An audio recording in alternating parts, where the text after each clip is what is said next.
it's that underlying itch. It's like we live, it might be like this a general sort of statement or idea is like you live one life, you want to wake up, you want to be very happy, and you want to feel fulfilled. I was fulfilled in my career. I enjoyed what I didn't wake up and I hated what I did every single day. But I didn't feel like I was building either the business or the life or the culture that I wanted. Like I wanted to. Hi, Dan. How are you doing? I'm doing great, Mark. Good to be connected again. Excited to have a chat today and learn a little bit more about your career, tell you a little bit about mine, and hopefully share some information that will help your listeners. Absolutely. I've been waiting to talk to you because you are not only the founder, CEO of a very successful company, Talently, but you have also had experience building previous businesses before this. Tell us a little bit about the path that brought you to Talently today. Yeah, for sure. I can definitely give a little bit of background. I think when we got connected initially, I was really drawn to I think it was your tag on LinkedIn of, hey, helping people get out of their 9 to 5, because I've been an employee pretty much my entire career. But on the side, I've always had that back of my mind that I wanted to be an entrepreneur. I wanted to start my own business. And I think a lot of people, myself included, struggle with that of like day to day, you have to go make money. And when you start a business, there's a lot of risk involved. Is it going to work? Am I going to make money? Is it going to fold? And is it going to be a huge success? You don't really know. And while I had jobs, I always knew I wanted to be an entrepreneur, and I always tried to start other businesses. The business I'm running now, Talently, is realistically the fifth business I've started while I was employed at other places and thinking about different ideas. And I'll dive into a couple of those businesses, but from a very high level, probably the best thing that I ever did when it came to cracking the seal of entrepreneurship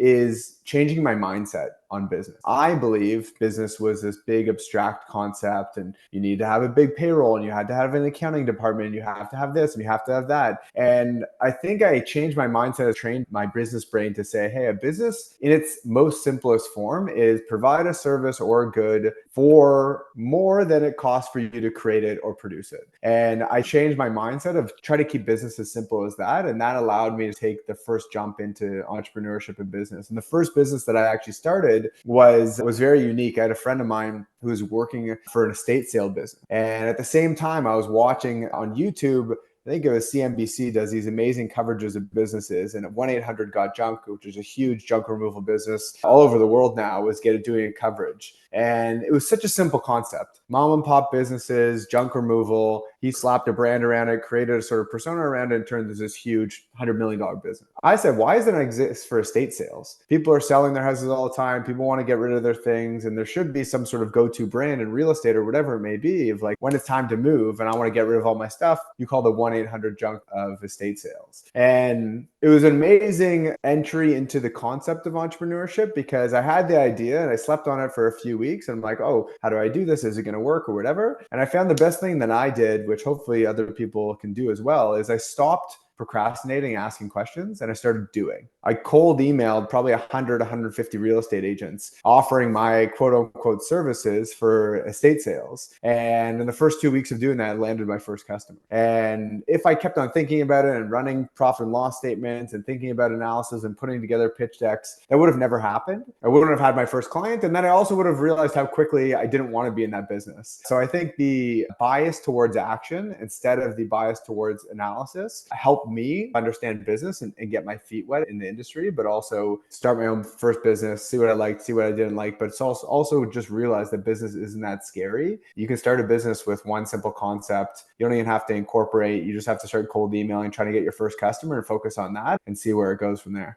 I love it. Two things that I want to point out, and I want to get your idea on it. The first thing that you said was you were trying to start businesses on the side while you maintained a full-time role, right? And that's exactly what I did as well. And that's exactly what I tell my clients as well. But there are some gurus out there who will tell you, quit your job and go all in. Because if you're not all in, you're still 1 foot out of the door. For our audience that's listening to it, why did you do the way you did things? And what do you have to say against those who are saying just quit it and go all in? Yeah, for sure. So the true answer is it's so situational. If you're an 18-year-old kid, you got no money to go to college and you don't have any ways to get a job, maybe the best opportunity is for you to go and start your own business and try to get a lawn mowing business off the ground. Maybe that is it. But when I was going and thinking about starting my businesses, I was in my 20s and my 30s. I had expenses, I had a mortgage, I have kids now. So the idea of taking a comfortable salary is making over six figures in my career in the past X amount of years.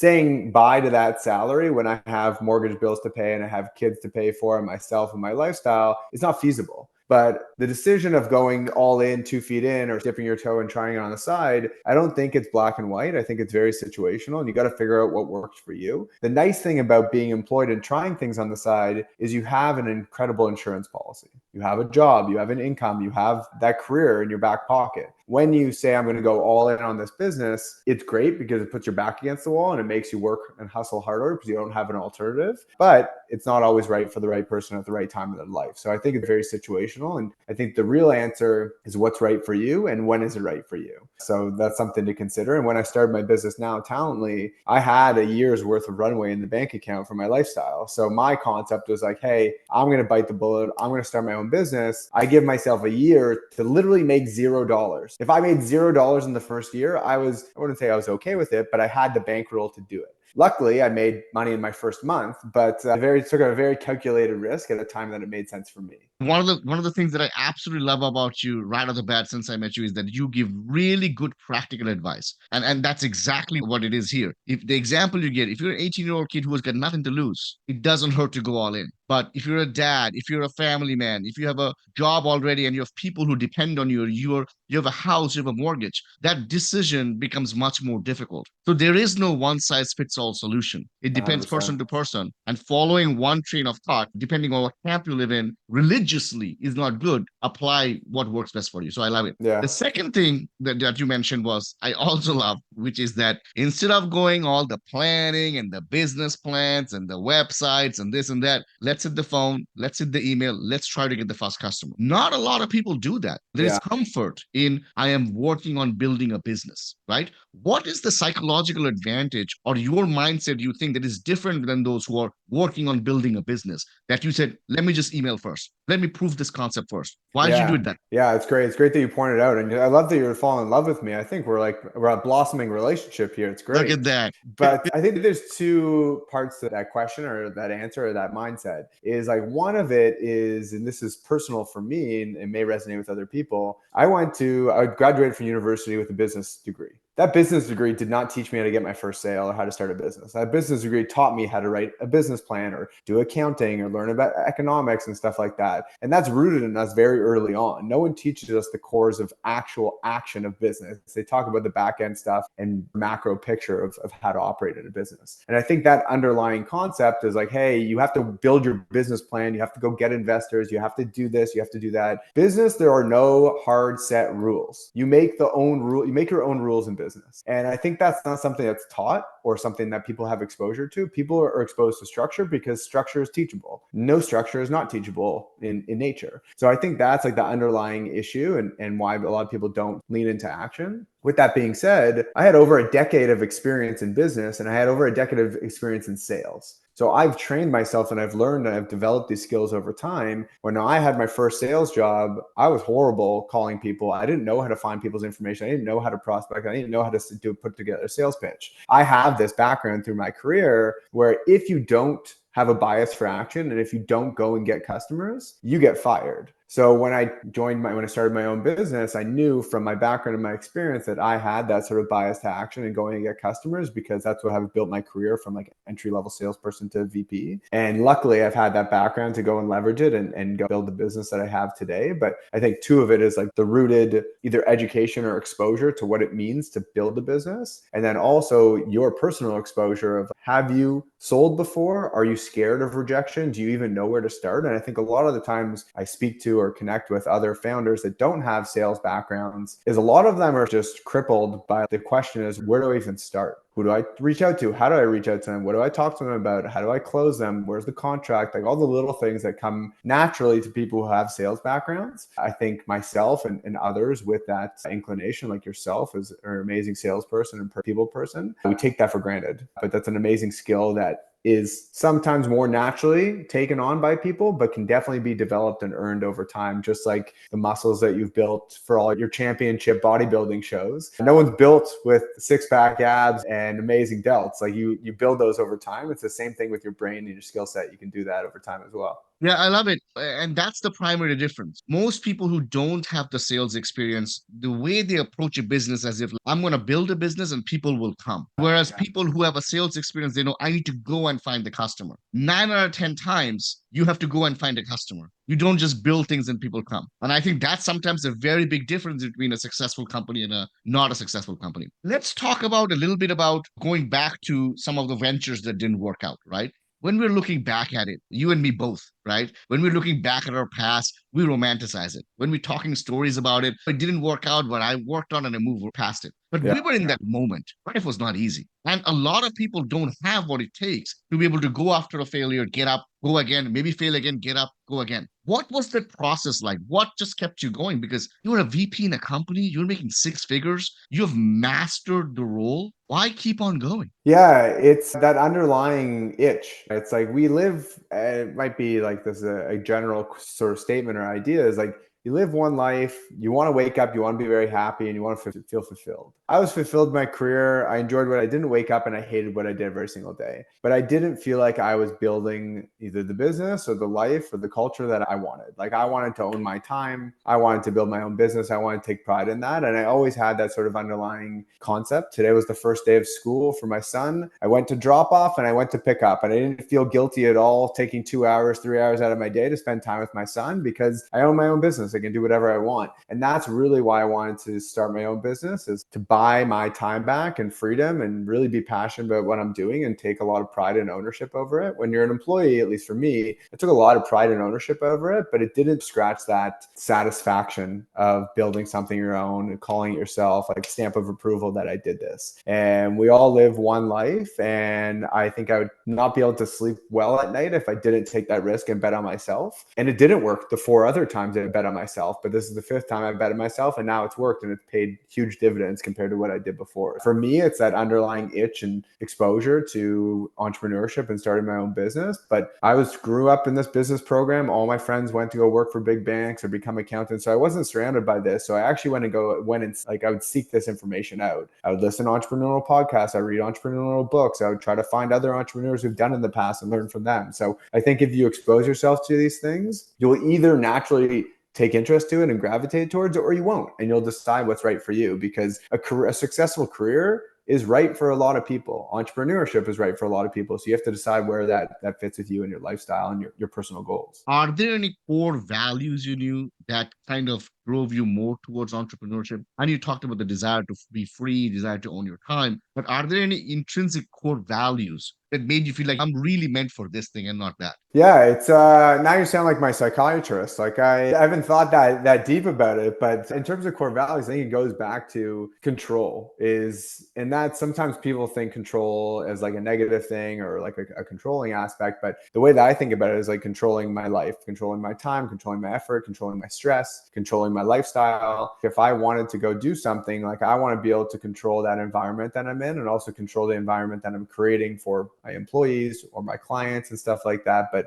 when you're working for someone else, you are always relatively handcuffed with the amount of control that you have. So my background is if you have that control, the intrinsic values of family time, financial freedom, low anxiety, like those are in your control. But if you are an employee, if the business is going south, which we've seen over the past few years, especially in the tech community, you see these massive rounds of layoffs. You have no control if you're in or out of that layoff. You have no control of your future and your career. You have no control of your salary. So I think the high levels, if you can create control, then all your intrinsic values like family, time, freedom, anxiety, whatever it may be, you're going to have a more control of those environments. Yeah, and I interview a lot of entrepreneurs. 9 out of 10 people will tell it's the control. Unfortunately, the society we live in, the word control is deemed negative. But if you think about it, if you don't control your money in the bank, you go broke, you go debt. If you don't control the food intake, you become fat, like I used to be. So it really is about how we apply that control. That's a great example to put in. I know we won't have time to go in every single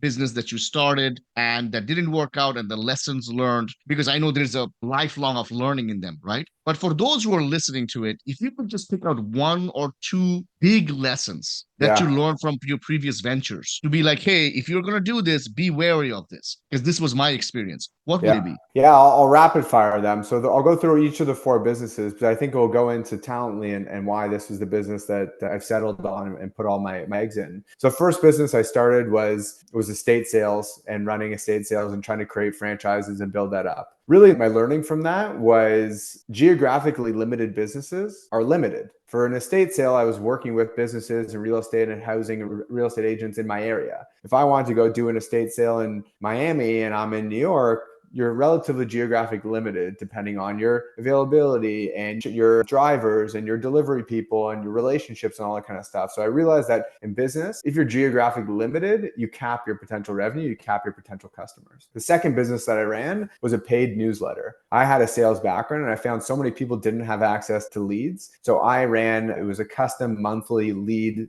based newsletter where we would summarize local funding rounds, local companies, and then we would also provide a list of 100 CEOs and their contact information for your target demographic in your target city. That business, I think we did like $3,000 or $4,000 in that business. And then I realized that this information was becoming commoditized. There's so many businesses that were creating these databases and people could easily access it. And once I realized that I just didn't even like logging into my email to see customers' complaints and feedback and people churning, I'm like, this isn't for me, because it was really like a commoditized service and there's really no way to really differentiate myself and provide true value. The third business, I was running consulting business. I was consulting for startups. I was working with these other businesses, helping them build out their sales departments. And really, this one goes back to the control side of it is I love doing it because I love sales and I love building things. But as a consultant, you're a third party. We would build processes, strategies, and then I would go away and I would have to let the team and the CEO, whoever it was, operate on. Every single week, we would have consulting check-ins. Nothing would get done. They would go back to their old ways. They wouldn't take any processes that we built in place. And that sort of made me realize if I want to go do something, provide service, improve something, like I got to be at the helm and I have to make sure that things are being done and well with my team and not sort of do it from an arm's length with another team. And then the fourth business that I started now is something that I really had like an issue in my own life. I have kids now, my spending changed, and I found that my credit card that I was using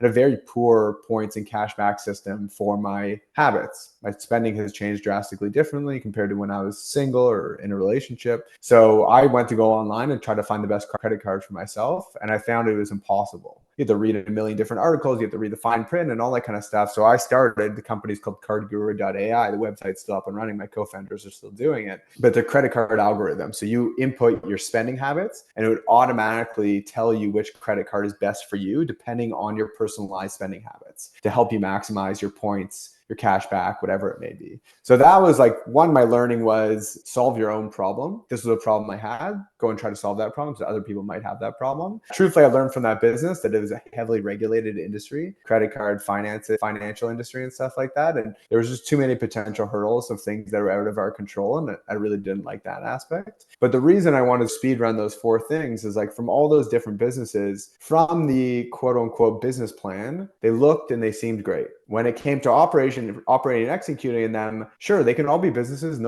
those could all be successful. And if anyone who's listening wants to go start one of those businesses, go. I'll support you. I'll help you because they are all going to be successful businesses with the right person. But I realized that I didn't like doing those things. I didn't get joy out of it. I didn't get fulfillment out of it.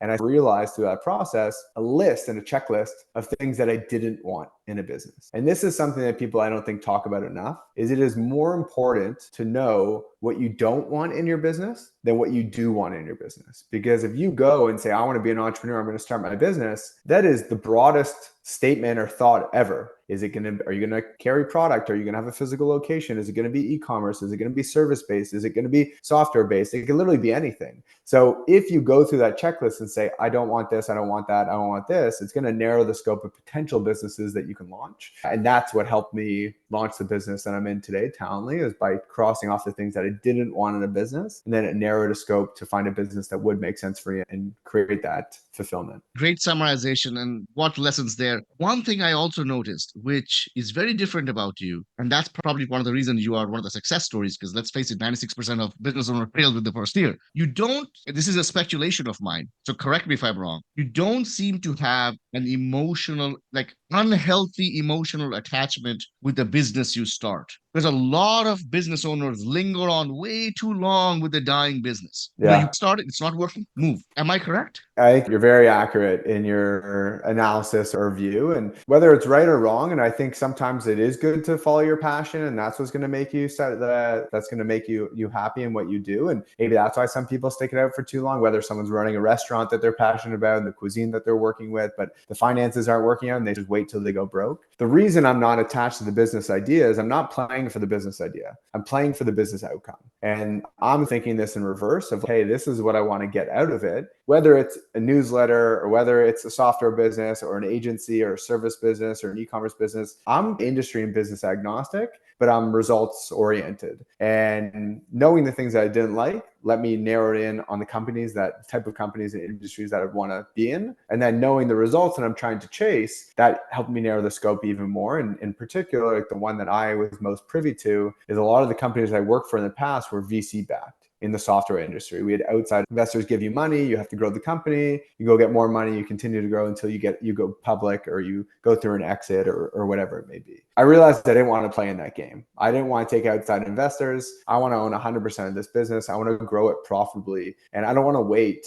5 years, 10 years till I can go enjoy the fruits of my labor. I want to, in month one, be profitable and be able to pay myself a salary because I got bills, I have expenses, I have things I need to do. So I didn't have the luxury to do that. But to your point about not being emotionally attached, I'm emotionally attached to the results. If the results aren't coming and it's not getting me the results and end goal that I want, I'm pissed and I'm moving. But the business and the conduit that gets me there, I'm relatively flexible as long as it falls within the range of what I see that would be successful for my personality. And in essence, that is the true and real world business plan, which is that knowing what I want and knowing what I don't want, and being very clear about the boundaries and then being able to make move. Because business plan, real purpose is to give clarity on the business. When you don't have a clear boundary of I'm willing to live with this, but I'm absolutely not willing to live with this, then you linger on too much. So the fact that you're sharp and you're on point about what you're okay with, what you're not, I think is part of the reason you're able to move fast and succeed. Yeah, for sure. So And just on that point as well, is like move fast and think clearly. Just to put it into context, if we spoke 2 years ago, 5 years ago, 10 years ago, I was not clear and I was not organized and I had no clue what I wanted to do. So I think that's something that gets lost in the shuffle is like a lot of people see, and I'm early in my journey and it's been successful. So I'm not even like a mega success, but a lot of people see these super successful people, the Mark Zuckerbergs of the world, the Bill Gates of the world, whatever, and they all see the end result. But they also don't see that those guys failed too. And those guys also didn't know what they wanted to do when they were younger, whatever it is. So it's very normal to have that lost feeling. But the more swings you take at the plate, the more chances you have to hit a home run. And I think that's a lot of times people are just so scared of, I don't even know where to start. I don't even know what I want. You don't know what you want and you're not going to hit a home run unless you swing the bat. And I think that's just like a really good learning for myself and something that hopefully would help other people. yeah, absolutely. It's the 10 years to become an overnight success, isn't it? Exactly. Cool. So obviously we have gone over your past. We talked about the lessons, how you walk, started Talenty, the reason behind it. We'll come back to Talenty again in a little bit. In the interim, let's take advantage of the fact that you are a sales expert. And businesses fail not because they don't have a fancy website. Business fail because they don't have sales. So if I'm an entrepreneur listening to this right now, I have created some type of a product and I have the number one problem that every business has. I have no leads. Yeah. What are some things you would tell me to do so that I could go out and get my first customer without spending money on ads? Yeah, 100%. I like that you put that caveat in about not spending money on ads because I think a lot of businesses, and to your point before, is like a lot of people think if they build it, we will come, which is not true. But a lot of people think if we build it and we spend money on ads, they will come, which can be true. But that doesn't mean that's the right way to build a business because if you're spending more than you're earning, then you're going to be in trouble. So tangible, like actionable insights of what you should do. First thing you should do for your business is you have to understand who hypothetically is your best customer. Who are you trying to go after? What does that persona look like? How big is that company? Where are they located? What industry are they in? Whatever it may be. Really try to understand what that is. Early in your business, pick 3 to 5 of those groups. If you think that my business or my service is best suited for VPs of HR in tech companies, over 100 employees, perfect. That's one bucket. And then pick another bucket. Say, oh, we want to go after CEOs of companies between 110 to 100 employees in the US. Perfect. That's another bucket. And go and continue to test what are these hypothetical ideal customer profiles, ICPs, and create these buckets of personas and people that you think you can go sell to. That's like step number 1, priority number 1, because you have to figure out who you need to sell to and who potentially be a buyer. Then what you're going to want to do is run custom outbound campaigns targeting each of these groups with your value proposition through multiple channels. And that is the key here. There's a lot of people in sales or people who don't have sales think that they can just blast emails out and people are going to respond saying, hey, Mark, sounds great. Sign me up for 3. That doesn't happen. But if you go and you connect with people through multiple channels, you send them emails, you connect with them on LinkedIn, you send them a personal note, you whatever, buy their book online, you you find their phone number and you text them, you call them, you whatever it may be, the likelihood of you connecting with those people and having a chance to speak to them and pitch their product, you're going to be way more likely. And I'll give a perfect example. I spoke to a guy yesterday. His name's also Mark. And I saw his business. I thought it'd be an amazing partnership for us. First thing I do is I connected on LinkedIn with him with a personal note. No answer. Next day, I found his email online. I sent a personal email with a video. I recorded a video of myself, custom video saying, hey, Mark, blah, blah, blah. This is what I'm thinking. Added it to the email, sent it over. Nothing. Then I saw we had a mutual connection on LinkedIn. I asked this guy, Jay, that I know, to say, hey, Jay, do you know Mark? Would you mind making an introduction for me? Next thing, Jay made an email introduction. Mark got back to me immediately. We booked a meeting. We had it yesterday. So if I just sent that first email out or the first LinkedIn connection, I would have been toast. So multi-threading and connecting with people in multiple places. And you can find this information anywhere. You can sign up for platforms like Apollo or Zoom Info. You can use Scrap, Email Hunter. There's all these different free services that you use. Go find this info. But you have to hit them in multiple places. And then the third part, which is the most important overall, is you have to go and look at the data. What is working? Are people responding to emails? Are they responding to cold emails? Which ICP is responding at a higher rate? Is my VP of HR, is that the right persona, or is the CEO the right persona? And then you tweak it over time to say, hey, emails are working. Okay, let's send more emails. Let's customize more of them. Let's change the text in them. Let's put videos in them. Let's put images in them, whatever it may be. And then you continue to tinker with it, because one thing with sales is if you're doing a campaign, like average reply rates is, call it 2 to 3%. Very low. You email 100 people, you get 3 replies, and 2 of them are going to tell you to. But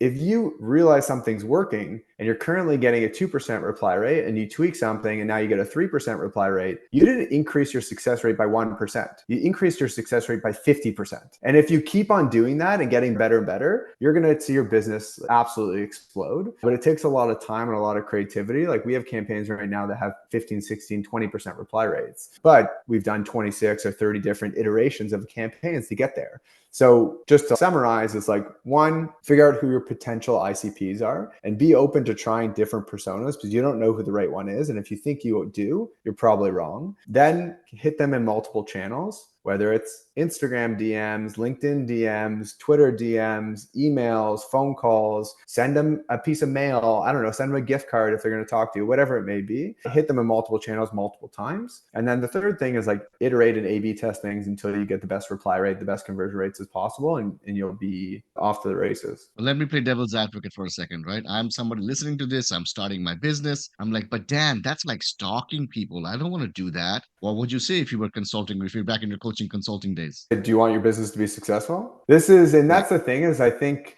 this is the difference, right? Historically, sales and what I just explained, it has a negative connotation of, hey, you're a used car salesman or you're shoving things down people's throat. And some people do that, and should have a negative connotation because it's not providing value. But if you are providing a service or a product that does provide value and is going to help that person on the other line, you are doing them a favor. And in my business, like we are saving people tens of thousands of dollars, and they are getting things that are going to people that are going to improve their business and help them grow. So we're actually doing them a favor if we connect with the right people with the right message at the right time. The value that we're bringing to the table is true value, and we're not spamming these people or we're not bugging these people if the connection and the value prop is correct. If the value prop is garbage and you're not actually providing value that's going to be good, or a product that's crap, then for sure you're creating virtual litter. But if your value prop and your service or your product is good and going to make your life better, then you're doing them a service and going to help these businesses, for the ones that do take you up on it, if you can deliver on what you promise. Absolutely. It is our duty to be able to reach out to potential customers and be able to give them what we think is good and we truly believe in, that could potentially enhance the quality of their life or business. But also, a lot of the fear that beginning entrepreneurs have, it's more in their head than it's real. I don't get mad when a Chinese restaurant comes and slides a menu under my door and also leaves it in my mailbox and then Yeah. approaches me with a free sample when I go to the mall. It's basically the same thing. They're trying to approach you in every single format. I don't get mad at them. Yeah. Nobody's ever flipped out of a menu being slipped out the door. That's the analogy and connection, is like everything is sales. Marketing is sales. Like, you bought that shirt. I bought this shirt because it was marketed to me. It was sold to me. I like it and it looks good or it feels good or whatever it may be. Like, everything we do and interact with is sales. And I think that restaurant analogy is great because that is passive sales that everybody interacts with on every day. And you don't even realize you're getting sold to, but you are. And if you feel like Chinese food that day, boom, you just provided a service and that's going to feel good. Menu on the door, of the menu in the mailbox. It's all over the place. I'm going to all order over the. Chinese food after this. We subliminally sold Chinese food tonight. Exactly.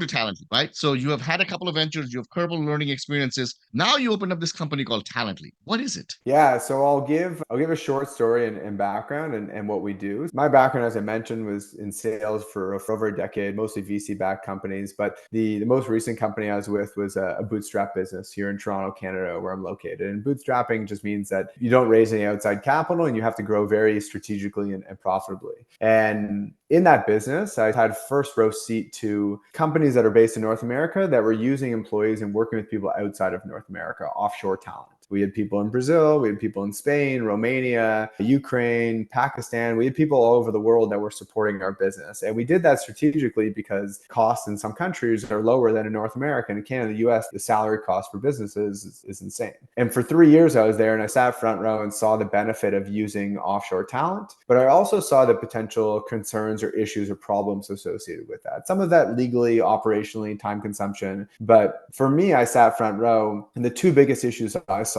when it came to using offshore employees and talent for North American businesses were, one, language barrier. Every country we worked with, English is their second language. And that creates a ton of friction internally in the company, but also in any sort of customer facing roles, it creates friction as well if your client base is English speaking or whatever it may be. The second side of it is I found a lot of the talent that we worked with really lacked critical thinking skills and business acumen. They don't grow up in business environments. They don't have university educations or whatever it may be. And it created some friction in terms of our management of them and also expectations within the role. And I left the business and I heard of all these businesses in the offshoring space. I'm like, there's got to be a better way to do this. So I started Talently, and I had this hypothesis initially, which was a really bad business idea when I started my company Talently, is my concept was the world is global, business is global, let's make talent global. We will source you talent anywhere in the world. You're in North America, we'll find you the best person for that role anywhere in the world. And when I started the business, I set up 10 recruiting teams in 10 different countries to cover the globe. Really bad idea. Operationally, logistically, time zones, it was an absolute mess. But what I realized is, like, through my first probably 6 or 7 clients, they were really attracted to and only wanted to hire employees from one country. Fast forward, in that country, surprise, drum roll, was South Africa. So we said, we're going to look at the data. We're going to understand what's going on. Let's get rid of all 9 other companies or recruiting partners, and let's go all in on South Africa. So we are a South African offshore staffing and recruiting firm. We help North American companies source, hire, vet, and bring on the best talent in South Africa. And now when I take a step back from 1,000-foot view, South Africa makes so much sense. And I don't know how much you have exposure to or your listeners have exposure to South Africa, but South Africa, for 3 reasons, is an incredible talent pool. It's like, 1, native English speakers. English is their first language. Two, it's the education capital of Africa. So of the entire continent of Africa, 7 of the top 10 universities and colleges are in South Africa. So super well educated. All the smartest people go there for school. And then three, it's a business hub. Johannesburg, Cape Town, Pretoria, Durban, all these are all big business cities, relatively big business cities. So people grow up in a business environment and a hustle culture, and they want to be successful and they want to grow a career. Unfortunately, the South African economy, government, currency isn't so great. So jobs are very limited in South Africa. It actually has the highest educated youth unemployment rate in the world. So for people under the age of 30 with a university degree, they have a 44% unemployment rate, which is horrible. So there's very limited job opportunities in North America. There's incredible talent. There's incredibly educated people. So it's very common for South African people to work for foreign companies because they pay better, they have more job security, and also from a time zone perspective, it's only 6-hour time difference from EST. So it's very easy for people to work those hours. They just work in the afternoon and they have dinner during working hours instead of lunch. So it's a pretty good lifestyle, and that's the business in a nutshell. So it's a recruiting firm, it's a staffing firm. I am someone who's listening to this. I'm aware of this idea. I watched something that talked about hiring somebody in Philippines. I understand now that in South Africa it's better because they are English spoken, they're more educated perhaps. But I'm worried about risk, Yeah. right? I have never done this before. Tell me a little bit about that portion of it. How can you alleviate some of my concerns about risk? What does Talently do? Yeah, 100%. So I guess I'll address that piece as well, because the idea of in our bucket of clients is twofold. One bucket is I've heard about offshoring. I don't really know what it looks like or how it works. Like it has to be educated on it. And then the other bucket is people like, I already have done offshoring. I know what it looks like, but I'm not happy with the level of talent and quality that we have so far. And in that second bucket, the sort of most common offshoring markets are like India, Pakistan, Philippines. Like those are really big markets and great places to do that for certain roles. Transparently, we're very transparent with our clients is if you're looking for the cheapest talent, like India, Philippines, Pakistan are cheaper and are really good for certain roles. India has amazing development talents and stuff like that. South Africa is a premium market, 20%, 30% more expensive than the Philippines, or India and Pakistan, but you have to figure out what's right for you. So it's first things first in terms of like how to those markets, like every market has its pros and its cons, and you have to figure out what's right for your business. In terms of assurance of like how this works and it's a good point you brought up, because we set up our business strategically to allow people to take a quote unquote risk in working with us, because we have no upfront fees. We only have fees if you hire someone. So if you hire someone through us on their first day of work, you get an invoice. So only if we are successful in finding someone who's good enough for your role, passes all your tests, interviews well, and checks all the boxes, then there's fees associated with it. We do the entire search and sourcing process completely for free. And what we do, which is very unique, because I don't have a recruiting background, but I've used tons of recruiters.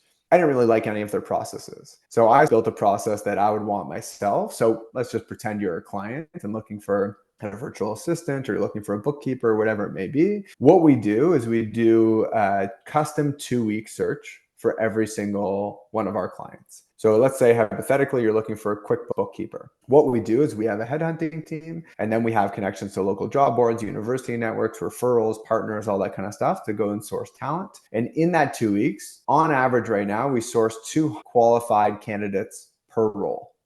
Total candidates that's qualified. So if your qualifications are 5 years of booking experience, 3 years of QuickBooks experience, 3 years working for a North American company, whatever it may be, that's how we define qualified. And then from those 200, we have an internal vetting system. So a resume matching system, questionnaires, and then skill testing assessments, depending on the role, that we issue to these candidates. And from 200, we have right now just below a 6% success rate. So from 200, we end up with, call it 10 to 12 good candidates. And then our team interviews all the finalists, 15-minute phone calls, make sure their background check out, their communication skills check out, and all that good stuff. And then we go in and handpick the best 2 to 5 candidates for every single role.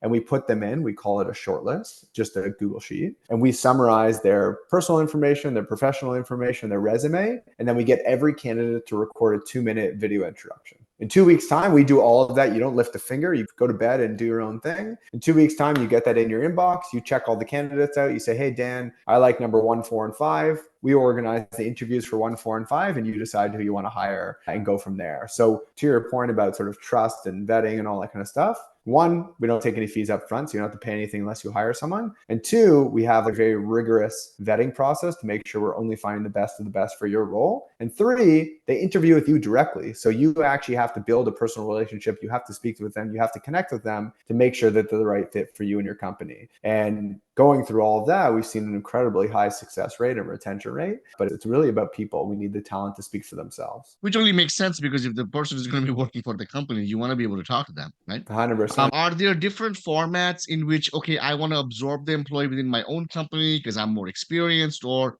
is there another format where I'm okay with paying a certain amount of money to your company and you manage it? Like, yeah, for sure. And that's why I mentioned it's a recruiting and staffing firm. But yes, we have two different options. If you currently want to, and really the difference is, so the process that I explained, that 2-week sourcing process is the same for recruiting and for staffing. The difference is who is responsible for the employment contract, payroll, and all that other administrative work. So in the recruiting model, we do all the sourcing. When it comes to hire, then the client of ours is responsible for the contract, payroll, and all that other stuff. Alternatively, if you don't want to take care of that and you don't want to deal with any of that stuff, we have a South African company and we will employ the employees on your behalf. So we'll take care of the employment contract, we'll take care of payroll, we'll do all that kind of stuff. And we have a South African company that will employ them directly. So we legally employ them as a South African employee. So we have to follow South African employment laws, which have some nuances and things that we walk our clients through. But yes, we have both options available. The recruiting structure is there's a one-time fee, 20% of the annual salary of the candidate. And then the staffing model has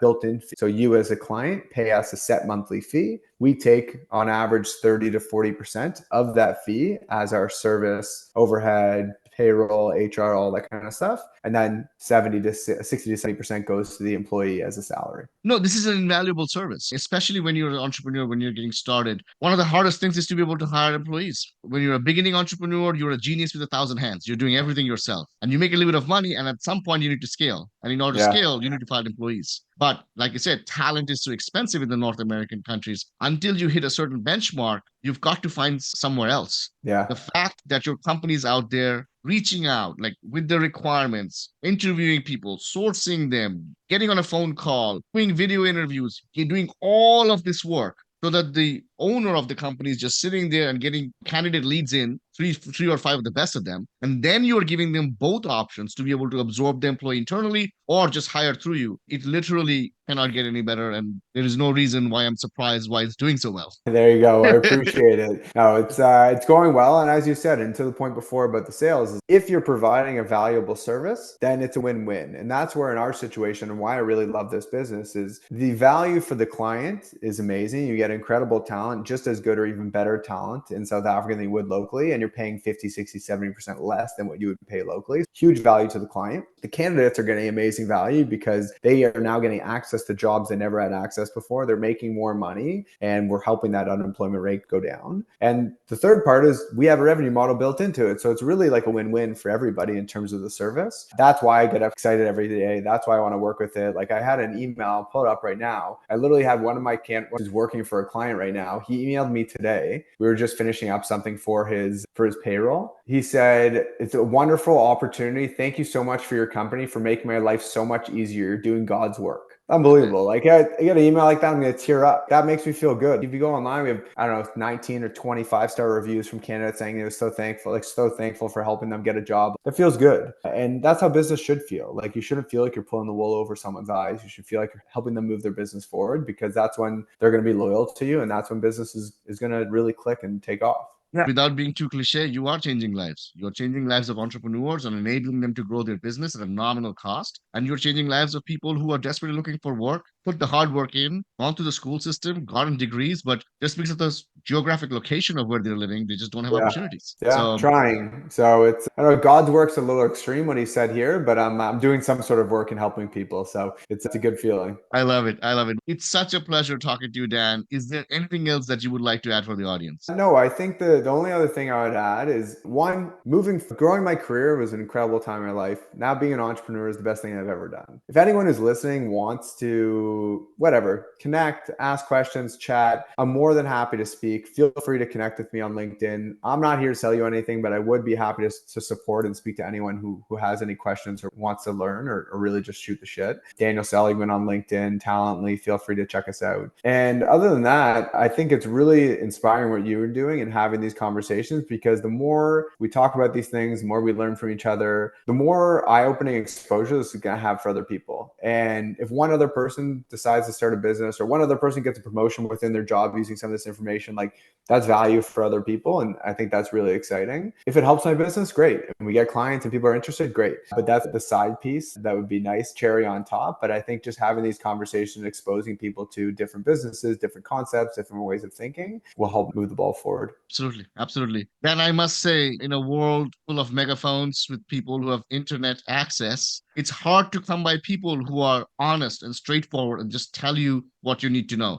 No BS. Those are the people who are believable. Those people who are trustable. Those are the people we buy from, because they didn't try to pull wool over eyes. They didn't sugarcoat things. They just told you how it is. You, Yeah. my friend, are exactly that person. It is no surprise that you are so successful. And I can only imagine how far you will go just with that attitude and that willingness to give back. So thank you so much for being on the show. It was an honor and a pleasure having you. Thank you.